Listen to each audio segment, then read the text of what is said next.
Now, Edge of Tomorrow just came out in theaters last week, and I can tell you, it is one of the best movies I have ever seen in the past couple of years. Now, the first ever box office result of Edge of Tomorrow just came in today.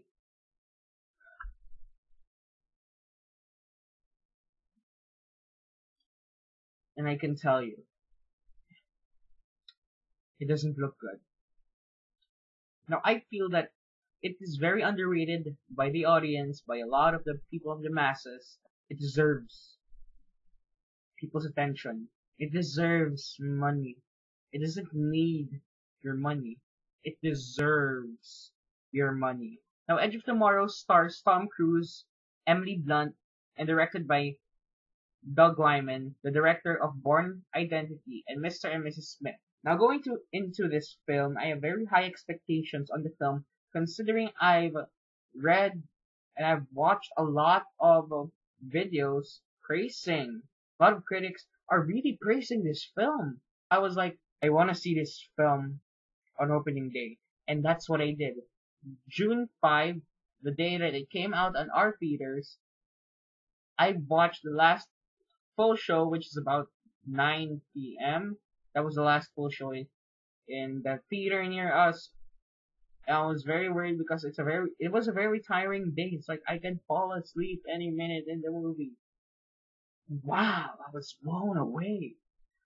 Like, just like you can get blown away on this film. It's like, it's an amazing film. Putting that all aside, because I already have a written review for the film. The link of the written review is in the description. Now, I will be presenting to you some reasons why you should see Edge of Tomorrow. Since it's a very underrated film, and I really want you guys to see a gem like this, because a movie like this doesn't come very often. Honestly, I liked it more than X-Men. Number 1, all you need is skill. Now, watching the trailer over and over and honestly geeking out a lot during the trailers, I've noticed a lot of people commenting that, doesn't this seem familiar to the graphic novel and the manga All You Need Is Skill? Yes, a lot of people mistake that this movie ripped off All You Need Is Skill. I have to stop you right there. They didn't. It is a real adaptation of the manga, the graphic novel All You Need Is Skill. That's something that a lot of people have been confusing about. That's why they don't want to see this movie. It's because they think that it's a ripoff of All You Need Is Skill. Well, actually, I've done a little research, and the original title for this movie was supposed to be All You Need Is Skill. However, the studio didn't like it, and they made it have changed to Edge of Tomorrow, since All You Need Is Kill has the word kill, which is a very negative thing for a PG-13 movie, which should have been cooler. Number 2, Tom Cruise and his stunts. Tom Cruise is 50 years old, in his 50s, and I've seen a lot of action stars that don't do their own stunts. That's not a good sign when it comes to judge if they really have what it takes and they really have the passion for your film. But Tom Cruise, it was him. There's no stunt doubles. There's no stunt doubles. It was him. He did each and every single one of the stunts for his age. He really has passion for this film. His acting is amazing. His performance was awe-inspiring. Now, Tom Cruise's character arc really started out in the film in the first 10 minutes. It's an event. I don't want to spoil anything, by the way. There's no spoilers in this review. I mean, some reasons there's no spoilers, so yeah. The first 10 minutes, there was this scene where Tom Cruise first appears, and he has this conversation with one of the characters, and you can see that this guy isn't Tom Cruise in this movie is not how he's being presented into the trailers. Because in the trailers, he's like this badass guy that kills everything with one shot, like, the regular Tom Cruise character. But this one, no. A certain scene alone will make a lot of people like Tom Cruise's character, really care for his character more than any other character in a while in just one movie. 10 minutes. 10 minutes. Less than 10 minutes. That was all they needed for people to care about Tom Cruise's character. For a lot of films out there, yes, we care about their characters, but it takes a while. Tom Cruise's character arc is very relatable to everybody. A lot of people relate to his characters, which make you really care for him throughout the movie. Third, Emily Blunt. Emily Blunt. She's bad. She is explosive. She's like the Iron Man of Edge of Tomorrow. She stole the show. I wasn't expecting actually that Emily Blunt would steal the show because it looks like a character. Oh, she's just a side character, whatever. We don't care what happens to her. But no, this film, Emily Blunt actually steals the show. It's like the best thing about this movie. One of the best. So I'll go to that later. She's like this badass that everybody looks up to, like Iron Man. Like whatever she does, everybody respects her. She looks cool. She's amazingly badass. And also, a lot of female viewers would love Emily Blunt's character because she's really this. She's not like the damsel in distress, like, oh, help me, main hero. Like, not that kind.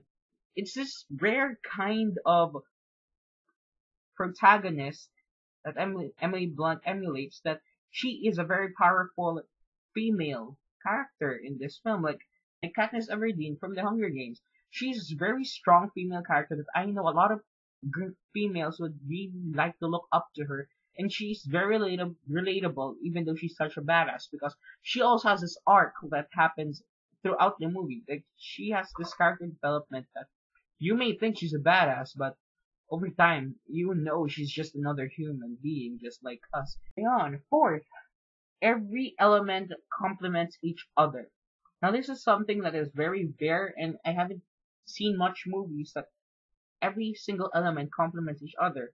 Since a lot of movies nowadays, their only redeeming factor is just one element. And one of the examples would be Maleficent. Now, I've seen Maleficent. The only redeeming factor of that film is how well Angelina Jolie plays Maleficent. She is perfect for the role. And her performance in Maleficent is Oscar worthy. That's how good her acting was. However, that may be the element that the director, it feels like the director was relying on her the entire time. But this film, every element complements each other.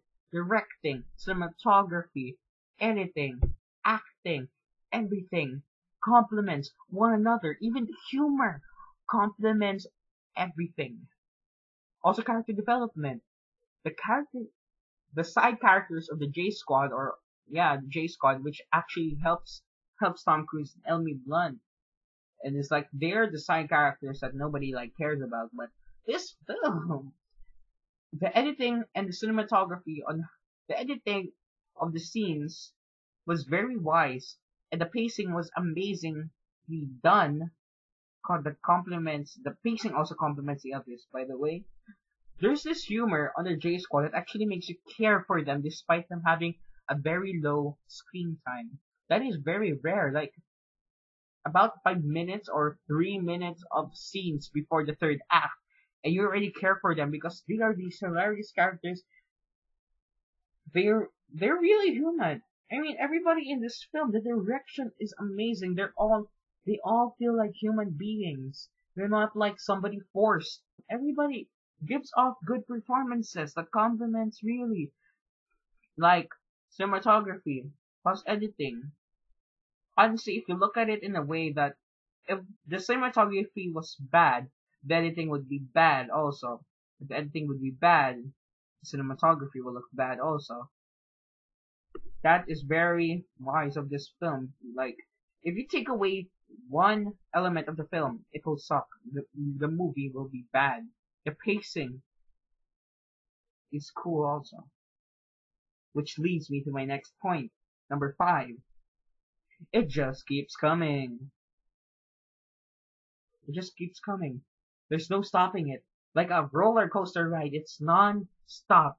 There's no stopping the action. There's no stopping the information. There's no stopping anything. That is amazing Like the comedy, the pacing of the comedy, they're so well placed. Once again, going back to my fourth point, they're so well placed on how the editing was supposed to be. Like, it's actually very funny because if it was done badly in the editing room, that would really seem like a very bland and very forced joke. But I've noticed that even if you stray a little, if you distract yourself from the film, even for just a mere 5 seconds, or go take a short bathroom break, when you come back, or where your mind comes back to the movie, you won't understand. You won't understand half of the information that's coming because if it's non-stop, I love this kinds of movies. This movie doesn't come very often. This movie comes very rare. Like it keeps coming. There's no dull moment. There's no breather room for the audience to like. It really keeps on coming. It doesn't stop. The action, it's so cool. Your palms will be sweating the entire time. Your heart rate will increase the entire movie. Very amazing. The pacing, I love it. It's like very amazing. Well, going on to my next point will be the third act. The third act is amazing. Awesome. Palm sweatingly, leg shakingly, heart poundingly, tear provokingly. Awesome. The third act,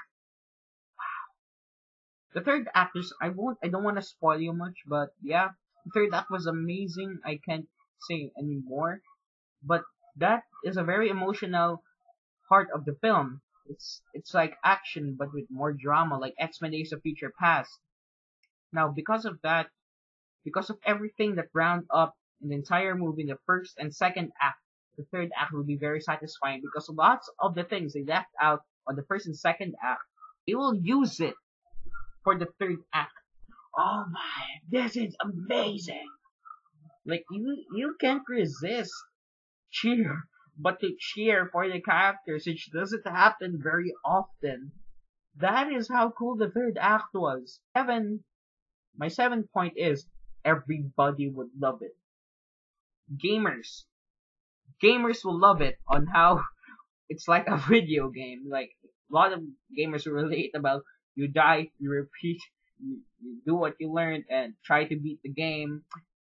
Gamers would love that and find it very comedic and very relatable.